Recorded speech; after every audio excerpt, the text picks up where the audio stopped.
Okay, so continuing from where we left off in the last lecture, we were talking about doubly linked lists and some of the issues mainly revolving kind of around iterators, because that's something I'm putting a lot of emphasis on because it's something probably, or maybe you're less likely to have thought about unless you're specifically looking at these sort of data structures in the context of C++ or a language that's kind of, a lot of the interfaces are heavily iterator based.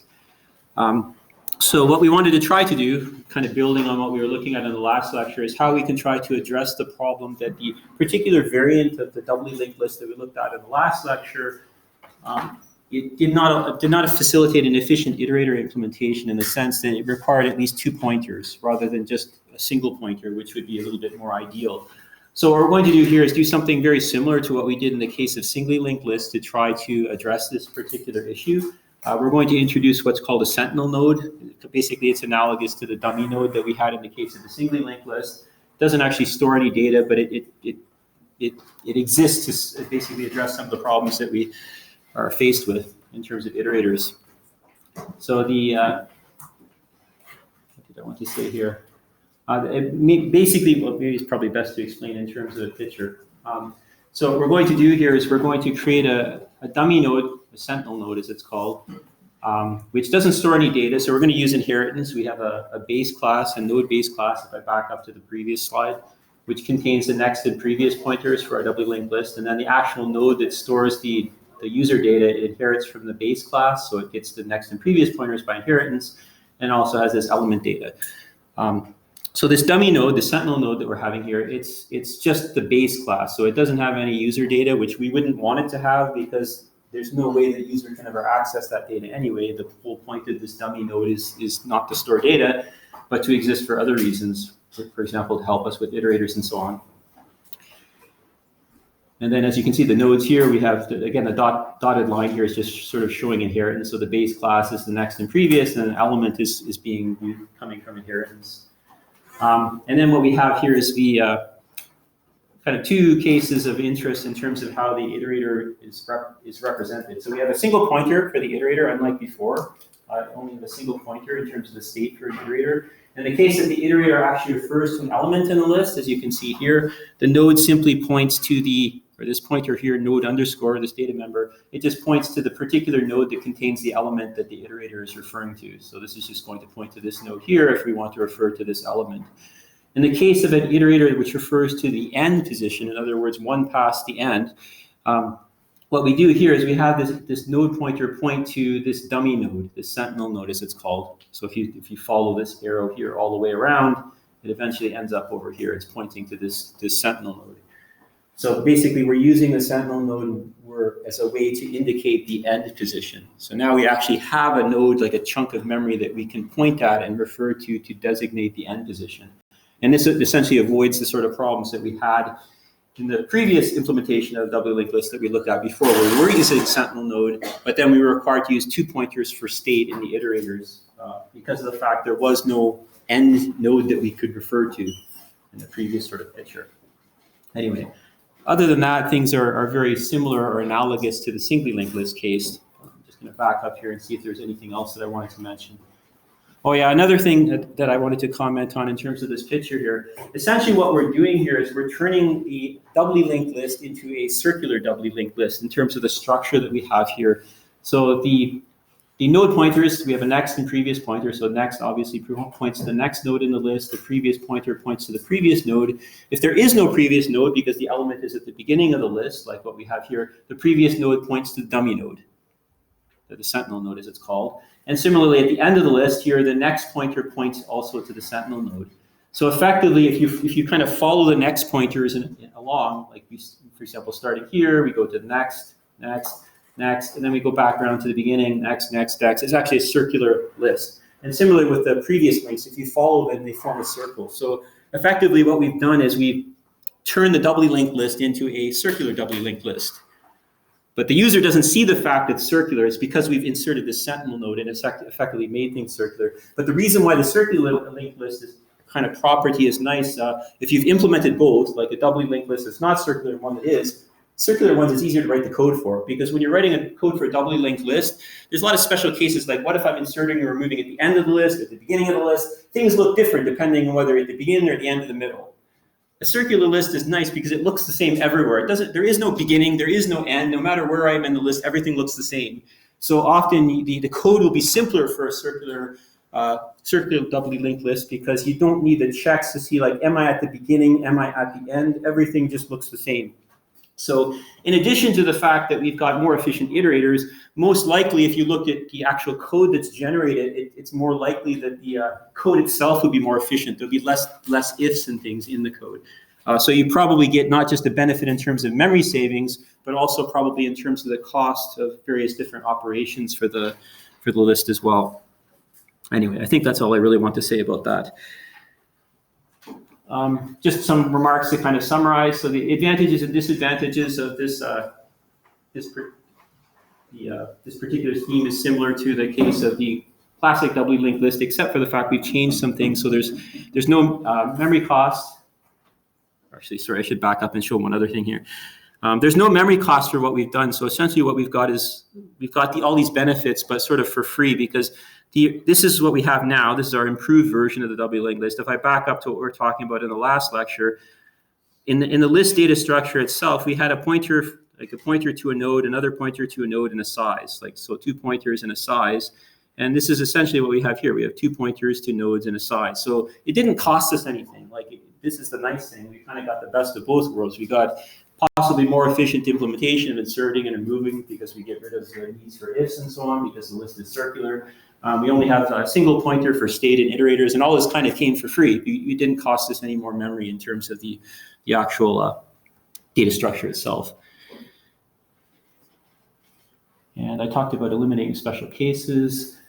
What other things? More efficient iterator type. Maybe just a comment to the side. So the stood list class, a template class in the standard library, most likely it's implemented kind of like what I've described. There might be some other things as well to try to reduce memory footprint using inheritance and stuff, but basically what I've described is more or less how the standard library would probably implement things. Some other abstract data types, so that kind of ends the discussion of lists. There's stacks. A stack is basically a last in, first out kind of queue. The basic operations that a stack typically provides, you can clear the stack, like basically remove all the elements in it. Some kind of predicate to check that the stack is empty, something that gives you access to the top element on the stack, maybe without removing it, something that allows you to push an element on the stack and remove an element from the stack.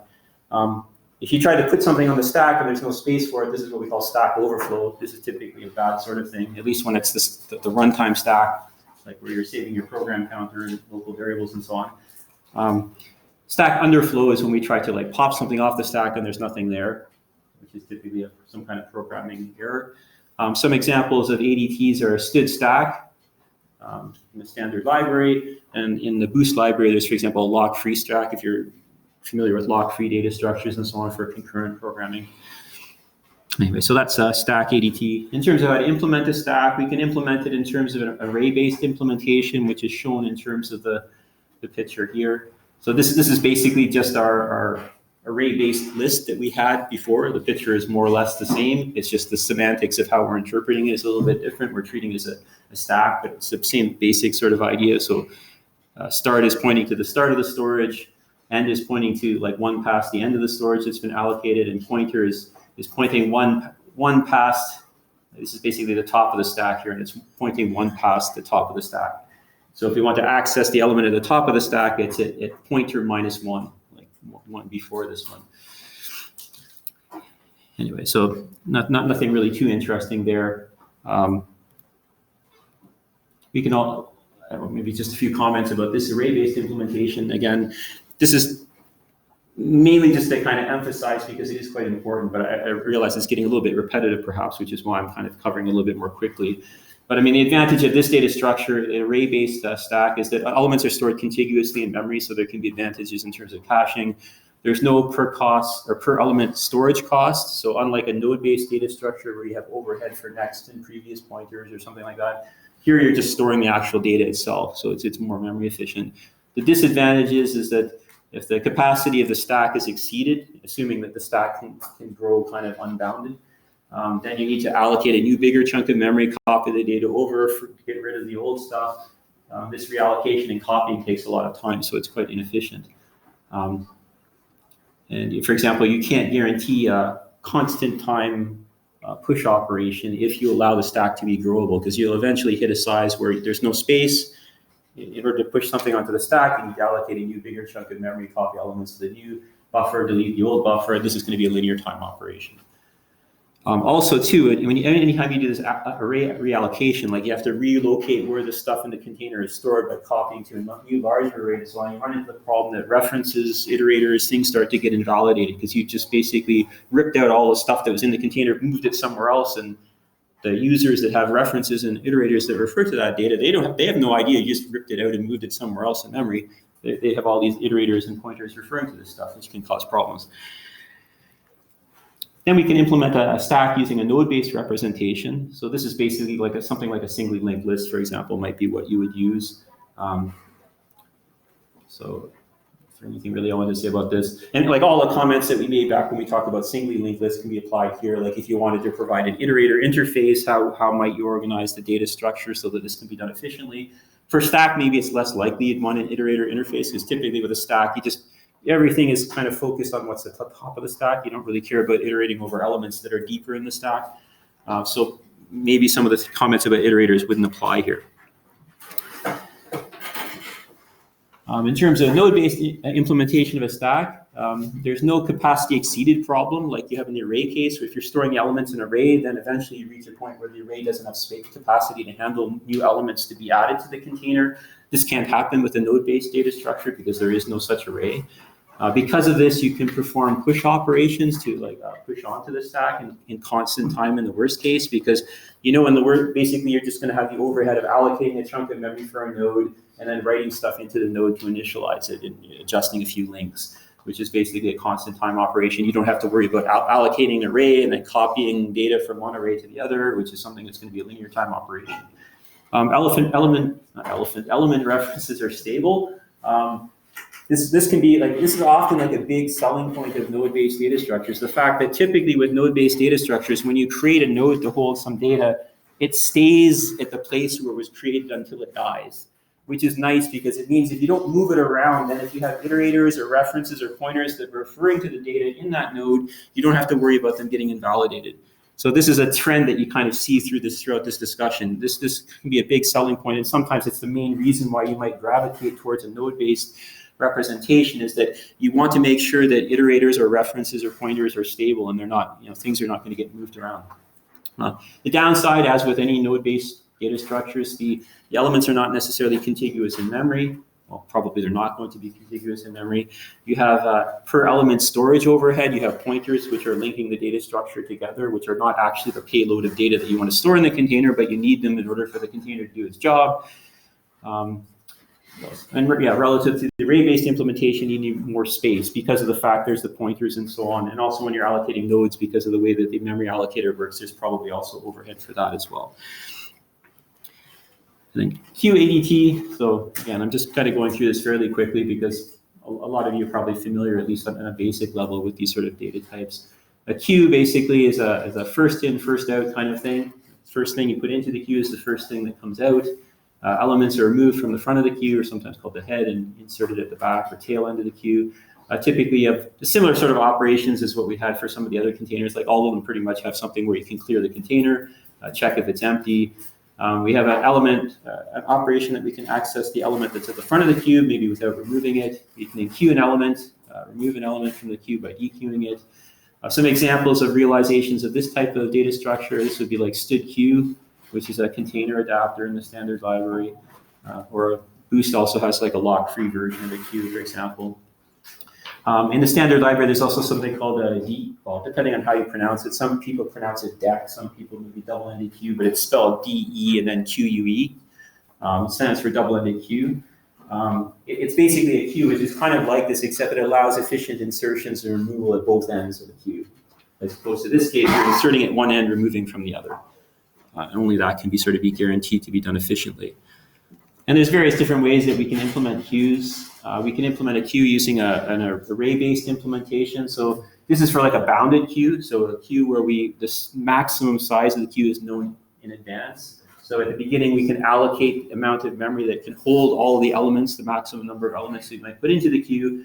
And then essentially this is like a circular buffer. So to explain sort of what these various different pointers represent here, start points to the beginning of the allocated space for the array that holds the elements in the queue.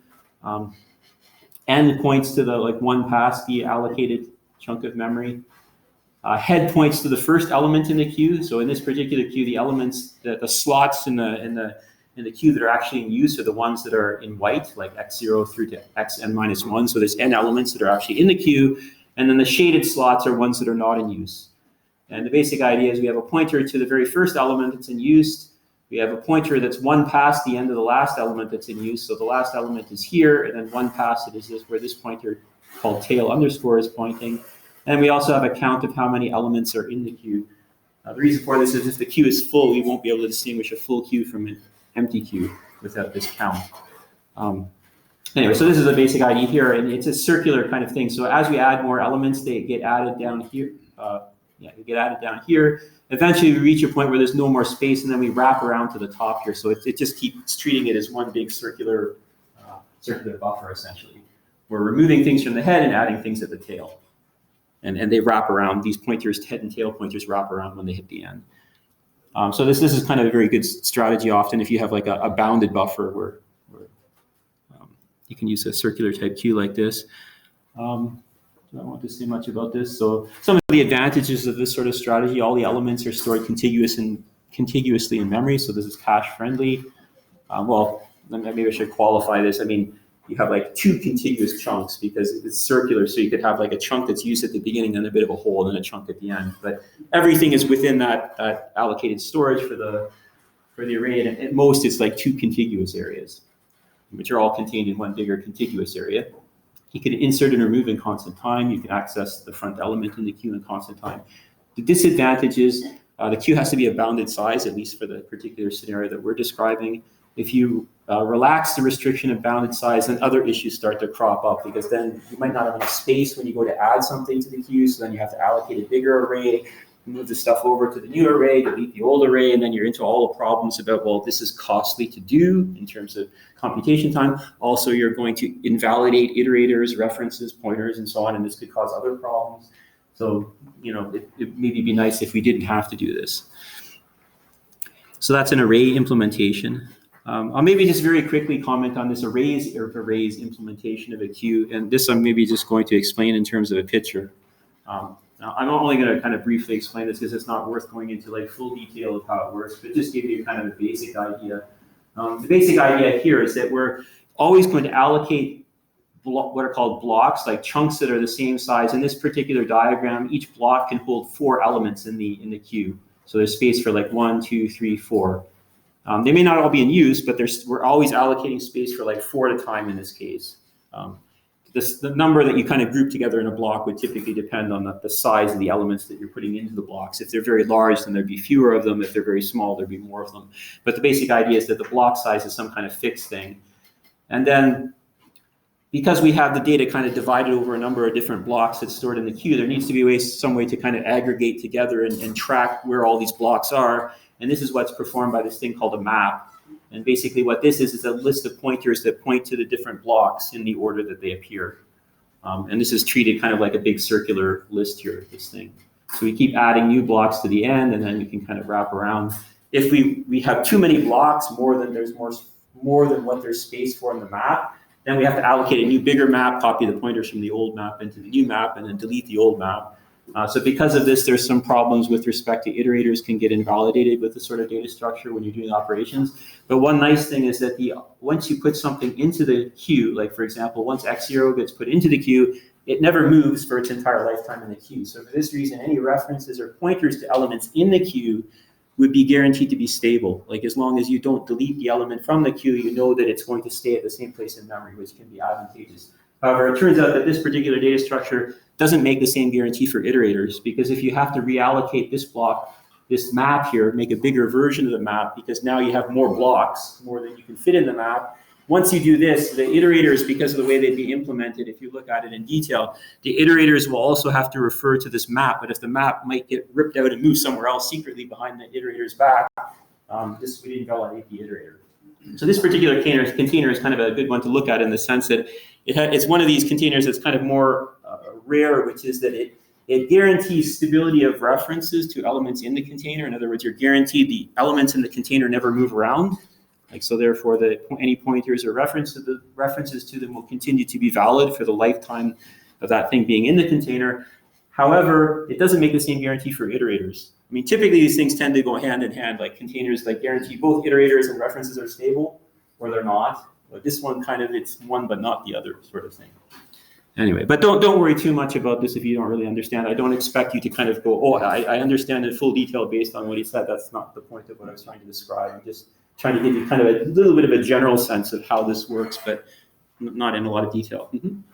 Well, I'm curious, how can you tell if data is valid or invalid, like the grayed out segments versus none? So effectively what we have here, this thing here is an iterator that refers to the first element in the queue, and this is an iterator which refers to the last element.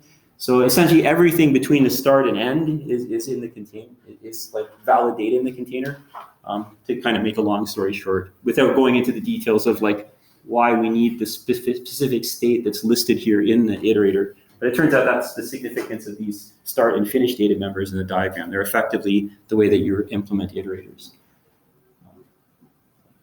Anyway, don't worry too much about this. I just wanted to present it as kind of to give you some exposure, for example, to like maybe another way of implementing arrays that you might not have thought of. Also, it's a good example of a container that it guarantees stable references, but not stable iterators. In other words, there's some operations you can do which can validate iterators, but pointers and references that are referring to the actual element data always will continue to be valid because these things never get moved once they get put into blocks. However, the map might get moved, so that can disrupt iterators because the iterators refer to blocks, to maps, as it turns out.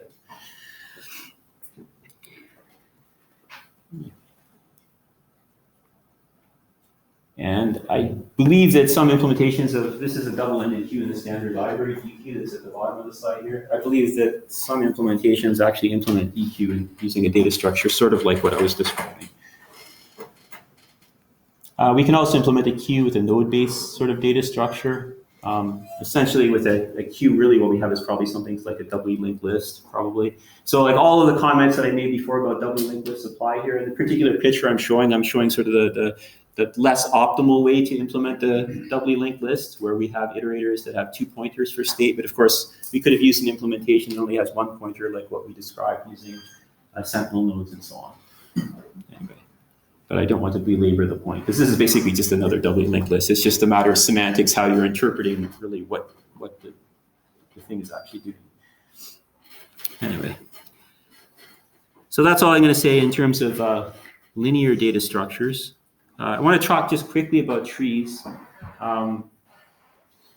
because I'm going to skip over. There's a whole bunch of stuff on hash tables and so on, hashing and so on. I'm going to skip over all that, but just talk about trees.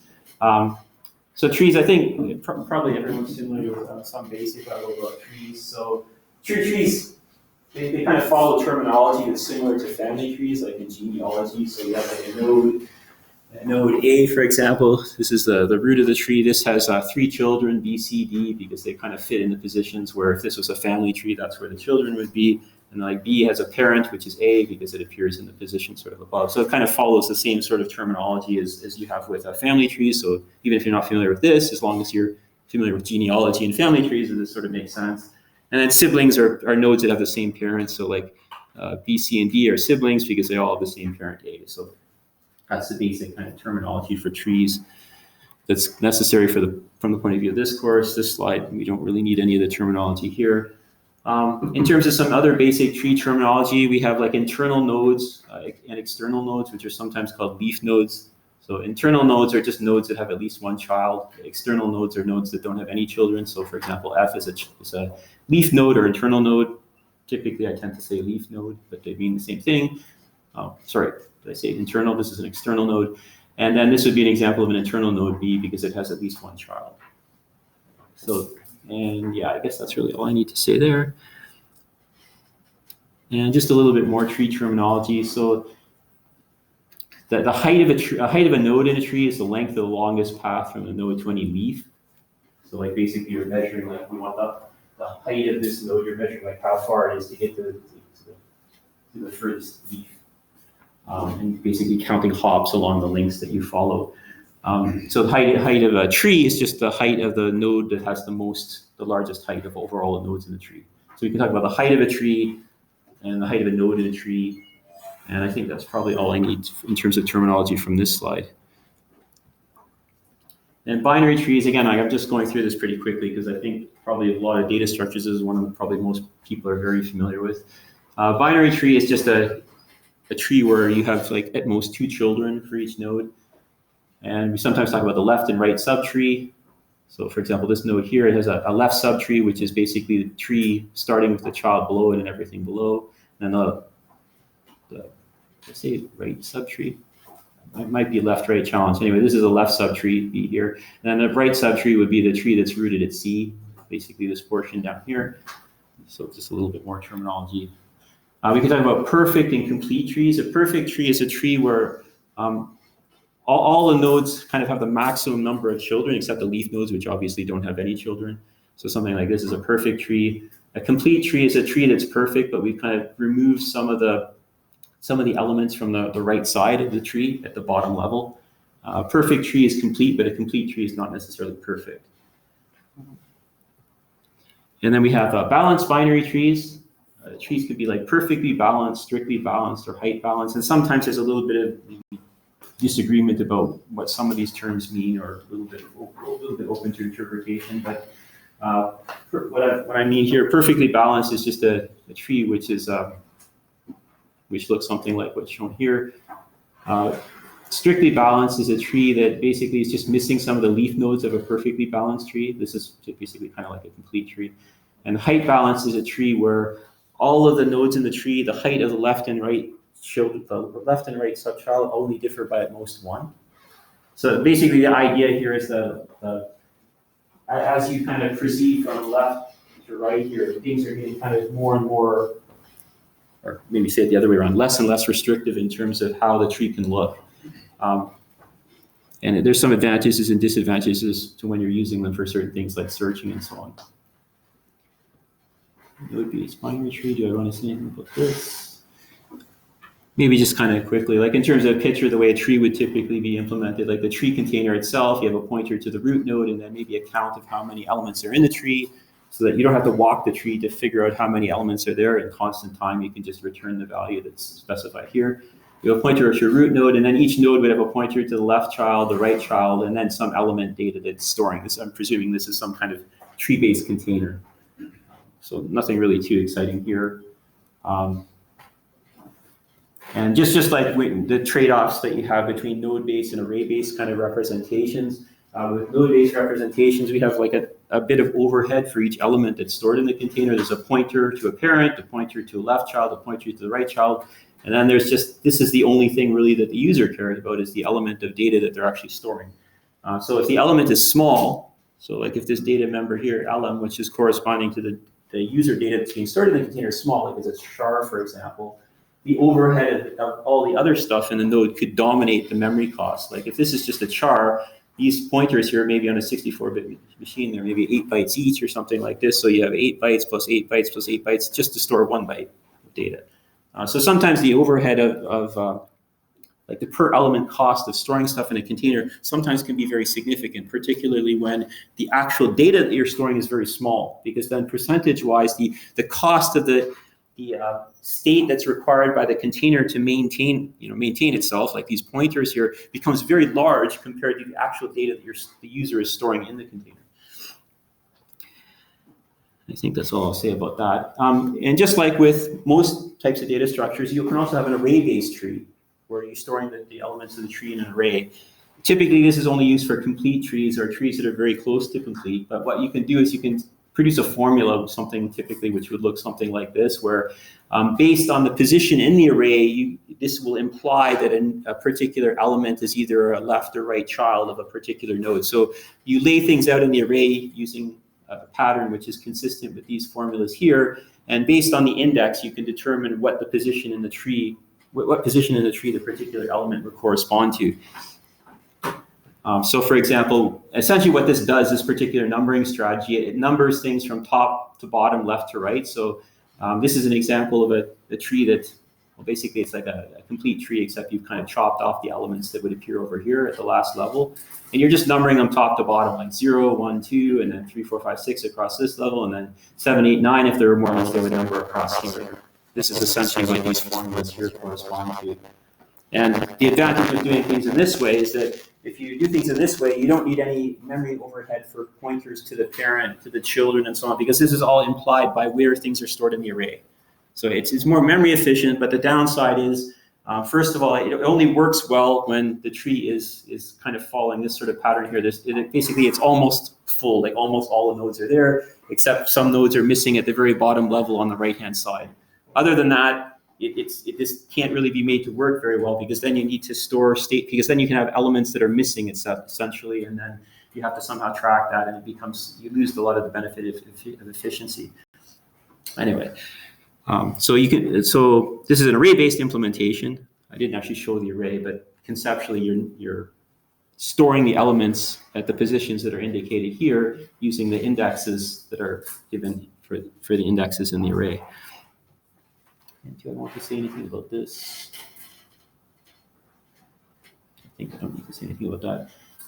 Binary search tree is a special organization of elements in a tree, such that, I mean, typically what you'll have is when you're talking about binary search trees, there's a key value that's associated with each node in the tree, a key which is used for searching. You're trying to find elements in a container where each element is associated with a particular node in the container. And the key is what you do the search based on. And basically a binary search tree is a tree that has the property that for any given node, for example, this node here, the keys are the values that I've indicated for each node. So this node has a key value of 40, this one has a value of 20.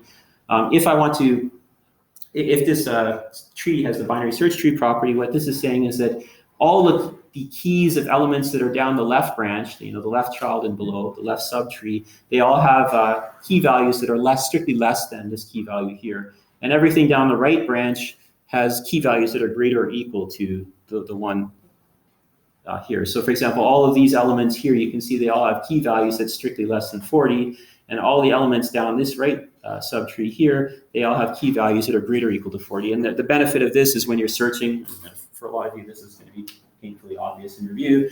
But when you're doing a search, basically the way it works is you start at the top of the tree. Suppose I'm looking for like 35, for example. 35 is less than 40, so if it's in this tree, it must be down the right branch. Then I compare it to 20. 35 is greater than 20, so if it's in the tree, it must be down the right branch. And then 30 here, I compare 35 to it. Well, 35 is greater than 30, so if it's in the tree, it must be down to the right branch. And then I hit this value 35, oh, I found it. If I'm proceeding down and I hit a leaf node and I don't find anything, it means it's not in the tree. And the important thing to note here is the number of steps involved in the search process is the number of levels in the tree, which is going to be, assuming that the tree is not, like it's fairly dense. In other words, it doesn't look something like a singly linked list where everything's strung along linearly. The number of steps involved is log n, like where n is the number of elements in the tree. So this gives you logarithmic search time. And typically this is what you have when you're doing searching. You use some kind of balanced type of tree. Heap is a different way of rearranging things in the tree. Again, this is kind of fairly basic stuff. I'm sure for computer science people who are taking the course, this is painfully obvious, probably for software engineers as well. But just to bring everyone sort of up to speed. With a heap, again, we have some kind of key value, but the heap property for a tree, instead of arranging things the way we do for a binary search tree, what we do is an element in the tree has a key value that's bigger than all the things underneath it, like all of its descendants. So you can see here, for example, that the value 80 is larger than all the other values in the tree. And then, for example, 70 is bigger than all the things that are below this node in the tree. And then 45 is bigger than all of the elements 30 and 15 that are below it. And the nice thing about a heap is that if you want to find the biggest key value, you can get it like this because it's always the thing at the root position in the tree, right?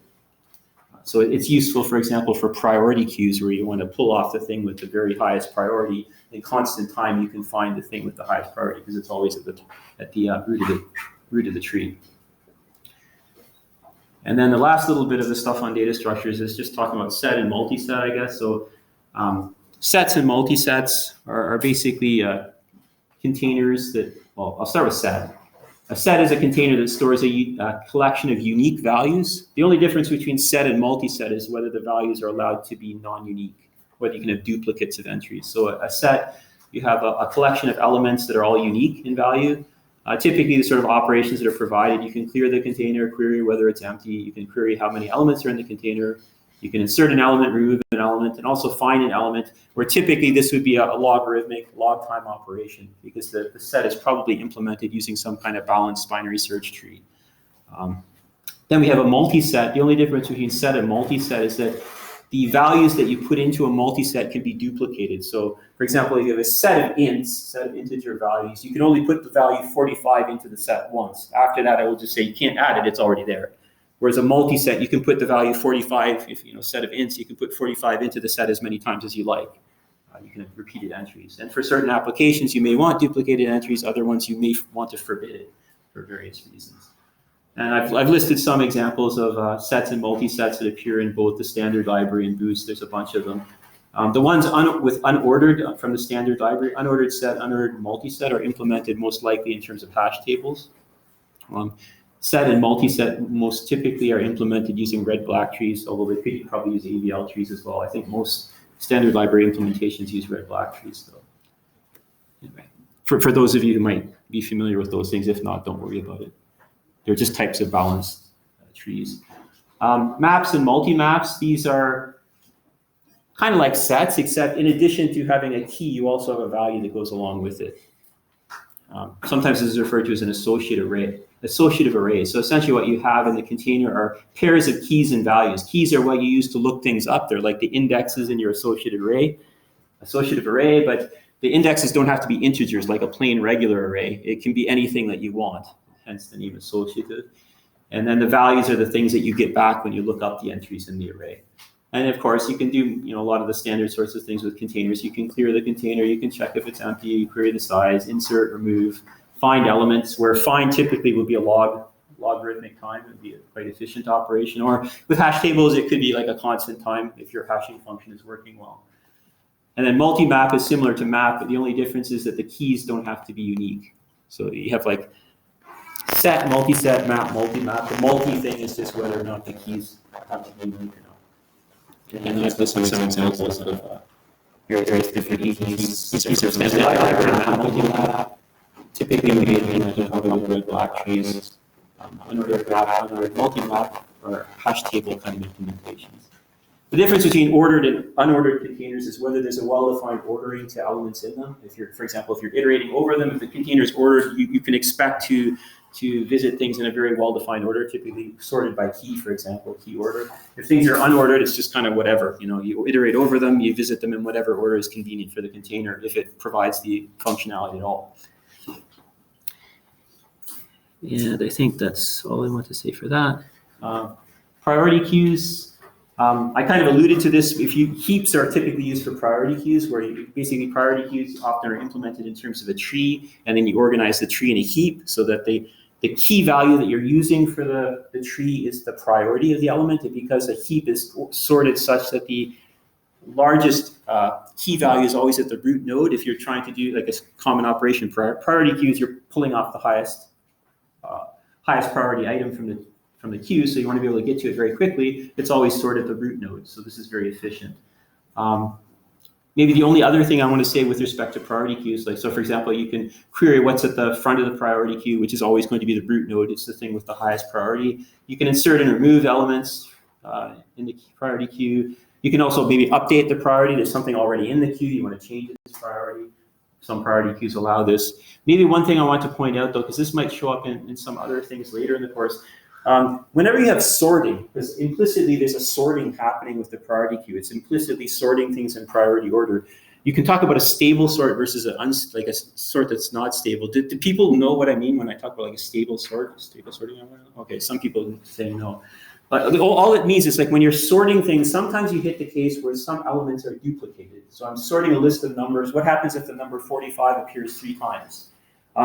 When I sort them, do I want to guarantee that those 3 45s in the final sorted list are in the same order they were in the original list. So what's meant by a stable sorting algorithm is if there's elements that are equal, in the sorted list, their order will be the same relative order that they were in the unsorted list. Sometimes this might be very important depending on what things you're doing with the result of the sorting. In the context of a priority queue where this might be important is, if you have elements with the same priority, do you want the algorithm to deterministically always process things in a particular order? If you have some kind of algorithm where determinism is very important, it might be a really big deal that the priority queue is stable. Because otherwise, depending on various factors, which probably depend on maybe how things happen, the pattern of how things were put into the container and so on, the algorithm might behave differently. Like it might treat things in a different order if the priority queue is not stable versus if it is. So stability is often important when there's like a very strict kind of rules in terms of determinism. You want to be very predictable in terms of how the algorithm works. You might want a stable priority queue. And more generally, if you're using sorting algorithms, things that involve sorting and you're doing some kind of processing with the sorted list, and you want to make sure that things are very deterministic, you might employ a stable sorting algorithm. So you know that things are always going to be, things that are equal will always appear in the same relative order in the unsorted and sorted list. Does that make sense? Okay. And I think that's everything I want to say here. Again, I'm kind of skipping through stuff because this stuff is, I understand that a lot of this is review for a lot of people, so I don't want to spend too much time on it. But at the same time, I want to kind of at least cover some things quickly for the people who don't know it. So anyway, that's the end of the data structure discussion. So you can kind of breathe a sigh of relief if that stuff is all review or mostly review. At least we're through that, and I can kind of focus on the main part of the course really from here on in, which is the more kind of programming centric stuff rather than just kind of more theory about algorithms and data structures. Any questions before I continue? Okay, so what I'm going to be doing next, so now we're at, I guess, slide 87. So for the next bunch of discussion, maybe this lecture and then maybe the next couple lectures, I'm going to be jumping around a bit. At least the slide numbers on these slides should match the slide numbers on the slide set that you have. There may be slight differences in terms of corrected typos and things like that, but at least the main content should be the same. Anyway, so what I want to talk about next is some stuff that relates to pointers, references, and mainly const. I want to start out by talking about const and const expert in the language. So references and pointers, and C++ talks about reference types and pointer types as well. Sometimes students will ask me, like, when do you want to use one versus the other? Because references and pointers are very similar in the sense that their sole purpose for existing is to refer to some other object. You have a pointer, it points to that other object, or you have a reference which refers to that other object. But when would you choose one over the other? There's two important key differences between references and pointers. First of all, a reference has to refer to something. When you create a reference in C++, it has to be bound at the time it's created. And what I mean by bind is you have to initialize it to refer to something. You can't say create a reference, but I'm not telling you what it should refer to. So you have to create a reference bound to something when you create it. And the other difference with pointers, you don't have to. You can just create a pointer, assign it null, which is a special reserved value that nothing will ever be placed in memory at the point where the null pointer points to. So null pointer can be used as kind of as a way to signal I don't point to anything. Like I don't actually refer to any object. So that's one difference between pointers and references. The other important difference is that references can't be unbound. So when I create a reference, I have to say it refers to this thing, this object, and then I never can change it after that. Like it refers to that thing until it dies at the end of its lifetime. Whereas a pointer, I can have a pointer point to a particular object, and I can say, no, I don't want it pointing there anymore. I can have it point to somewhere else. So I can rebind it and make it point to a different thing. So often these two really key differences between pointers and references will dictate when you might want to use one over the other. For example, if you have a situation where sometimes you don't have any object to refer to, you can't use a reference because a reference always must refer to an object. In the case of a pointer, however, I can always assign the value null pointer, meaning it's not really referring to anything. So this would be an example where you might choose one over the other on the basis of the fact that you don't have any object in some situations to refer to. So you have to use a pointer rather than a reference. The advice I would give generally is use references when you can, because the syntax tends to be cleaner. Also, there's there's maybe less things that can go wrong because at least you know it's bound to an object where you don't have to worry about, oh, it may have this null value, and if I dereference it, bad things are going to happen. So I would say like use references when you can, but sometimes there'll be situations where, for example, you know that there may be circumstances where there's no object to refer to, in which case a reference won't work because it has to be referring to something. In other cases, maybe you have the need to rebind that thing. So you're referring to one object, but you know you have to change it to refer to something else. In that case, you would also have to use a pointer because you can't unbind a reference. It always will refer to the same thing from the beginning of its life until the end of its life. So hopefully that gives you some guidance in terms of when you're writing code later, when to use pointers versus when to use references. So that's that. Now, the main thing I want to really talk about is the const qualifier, because it's something that causes a lot of grief for a lot of students. And it's kind of unfortunate because it really shouldn't cause a lot of grief, but it does. And by the way, some of these slides I'm going to skip over because there's kind of some slides that are more important and I want to focus more on than others. So the basic idea behind const, or the way that I like to think of it, const really has to do sort of more with contracts, not C++ contracts, but like contracts that programmers make with one another, where as a programmer, like maybe I have the power to change this variable x. I can say x equals something, I can change it. I have the power to change this variable, but I can forego that power and say, even though I can change it, it's const. I'm promising I won't change it. So I think the best way to think of const is really in terms of contracts that different parts of the code are making with one another, saying, I have the power to change this variable, and I might change its value, but I forego that, and I promise I will not change the value. And where const becomes really important is const is not something you can take lightly. It's enforced by the language. So when you say to the compiler, this is const, I promise I won't change it. Even though I normally have the power to change it, I won't. Once you say that, the compiler will not let you change it. And it not only will it not let you do it directly, it will also not let you, through sleazy backdoor indirect ways, change something that's const. And it's because of this indirect thing, the fact that it won't let you indirectly do this either, where there's very far-reaching consequences of things being const. And this is typically where students get tripped up with const, is that because of this indirect path, this also precludes you from many things as soon as you say something is const. It's not, you can't directly change the thing, but there's lots of other things you can't do either. Now, the particular picture that I have here is not something that typically causes problems. So in this case, we have like a non-pointer type variable, a non-reference type variable, something like an int, for example. And in the code here, so I'm saying like int I equals 0. Because int I is not a constant, of course, I can assign 42 to it, it's okay.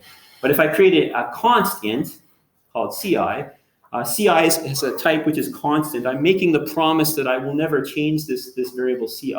So on the next line, if I try to say ci equals 42, the compiler will give me an error. Now this doesn't typically cause any problems for students because like this is kind of very obvious. It's like, of course I can't change ci, I said it's const. But this is not where the problems come in. The problems typically that arise when people are having difficulty with const are when you're talking about either pointer types or reference types. Types that have the property that their sole reason to exist is to refer to some other thing. And the reason why, just kind of to leave off this lecture, the reason why these types of types, pointers and reference types, why they cause problems, because they refer to another thing, there's always two things that can be const or not. If I'm a pointer and I can refer to this other thing, there's whether I'm const, can you change where I'm pointing? Or can you change the thing I'm pointing at? There's always two things involved when you're talking about references and pointers. There's the actual reference or pointer itself, and then there's the thing it's referring to. And each of these things, independently of one another, can be const or not const. And this is where the problems arise. And it's typically not the pointer itself or reference itself being const or not that's the problem. The problem is the thing that's being referred to. And this is where everything can very quickly go downhill if people have problems with const. Anyway, but I'll go into detail. I didn't want to rush through this today. I'll go through this in detail starting in the next lecture. Any last questions? Yep. So we're talking about a reference being bound to an object. Does the reference become invalidated when if the object is moved in memory? Like it doesn't actually update itself. The reference will dangle then. So like if you have a reference referring to an object and then through some means like you move that object somewhere else, the reference is still going to happily be pointing to the place where that object used to be.